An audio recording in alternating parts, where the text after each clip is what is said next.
How's it going today, everybody? Robin here from AriesFireTarot. Thanks for tuning in. If this is your first time, welcome to my channel. If you're coming back, thank you very much. I'm going to pull an oracle card from the Divine Feminine deck. For those of you that don't know, the Divine Feminine deck is just full of like kick-ass women of history, and they have some really strong messages to share with all of us right now. So I usually pre-shuffle the deck, but I didn't this time. So this card right now, I just pulled it from the bottom. This is Parvati, the goddess of devotion. So I'll show you this card here, and then I'm actually just gonna have to tune to the right page to get her guidance, rather than have you guys sit there and listen to me breathe. I'm gonna find this page. Hold on. Okay, I'm back. So I found the guidance for Parvati, and she's got quite a lengthy description of here, and I try to like pick out what I think is most relevant. It's just, she must have been like made a huge mark in history to have this much information. But what I'm seeing right away is that she's the goddess of devotion, and her intention is, you know, when you see this card, the intention is that I am love. I am a love that doesn't leave. When I commit to love, my soul evolves, which is very interesting. So I usually go right to the when your soul selects her card portion of the book, but I saw something that I'd really like to read here, and I'll show you the card here for a second. So Parvati embodies the divine strength of devotion. She is the mountain that love becomes when we devote ourselves to another and to our own soul. Parvati is the Hindu goddess of fertility, of love and devotion, and of divine strength and power.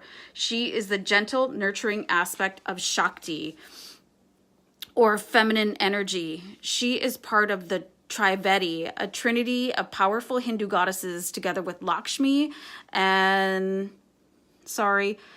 Saraswati. So I wanted to read that part because I listened to, like, if you've heard me speak before, I've probably mentioned my Zen routine, and listening to a Lakshmi mantra every morning is part of that routine. So when I get up in the morning, I don't look at social media, like I don't watch the news. The first thing I do, obviously, is make coffee, and then I get ready to walk my dog, and I listen to a Lakshmi mantra in the background. So that's why I wanted to read that. So Parvati's name means she of the mountain. Her icons and depictions date back to, I get some weird poses going on here. She is Shiva's wife and holds his trident, and she is the mother of Ganesha, the Hindu god who removes all obstacles. Very interesting. Shiva lives with Parvati in her house on Mount Kailash. Their favorite pastime is discussing Hindu theology. Traditionally in India, a woman goes to live with her husband's family, so this reversal reveals Parvati's priority and power.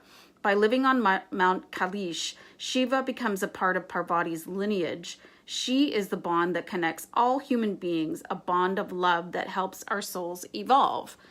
Fascinating. I'm loving this card so far. So when your soul, and that is me as well as anybody that is watching this right now, when your soul selects her card, what is soft, gentle, and nurturing like water can be far more powerful than what is inflexible and fierce. The energy of this mountain goddess is about the strength we can give and receive when we devote ourselves to the healthy bonds of love. Parvati is about the divine feminine potency of being a calm, benevolent presence. Especially when something seems to threaten a deeply meaningful relationship. Blah, blah, blah. blah, blah, blah. Devotion is not attachment. It's letting go of the illusion that you and this lover, this friend, this child or family member, this soul within you can ever really be separate from you. Devotion brings us home to the point and purpose of every relationship, love. A love that can never leave and that, like a mountain, can never move. A love that evolves the soul. I think I missed a really key element here when I was skimming the page. Transformation with this goddess calls for a softening. When a situation is hard, even painful, Parvati is suggesting that you allow your fists to unfold.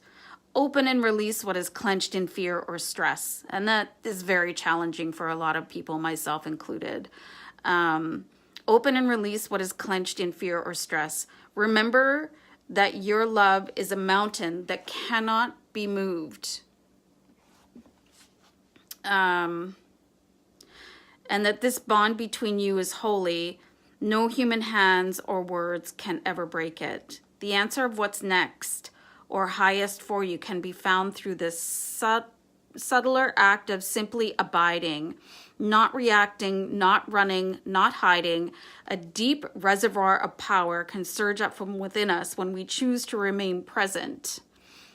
Letting devotion inhabit us in moments when our ego has typically fled infuses us with the capacity to transform all of our relationships.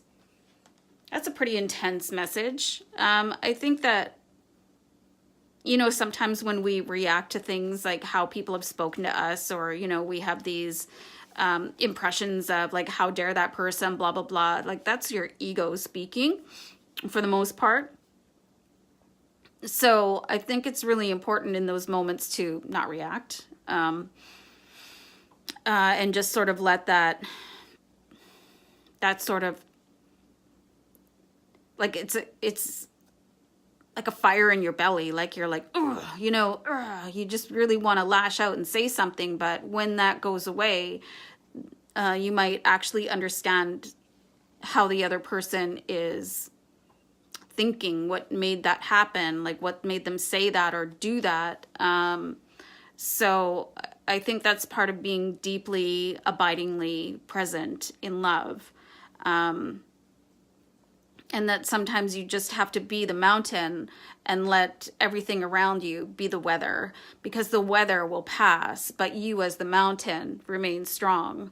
So this is a great card for anybody that might be struggling with like emotional reaction to the people and things around them. And I mean, it's easy in this world where we're just surrounded by people all the time, right? And so just remember that you have a deep abiding strength within you.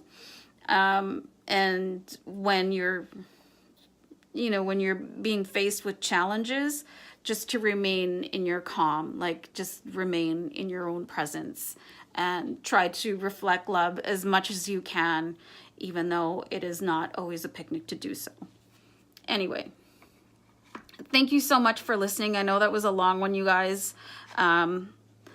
So I'll be back tomorrow with Dragon Oracle Day, yay, and daily guidance. So thank you all for tuning in, and we'll talk to you really soon. Stay blessed.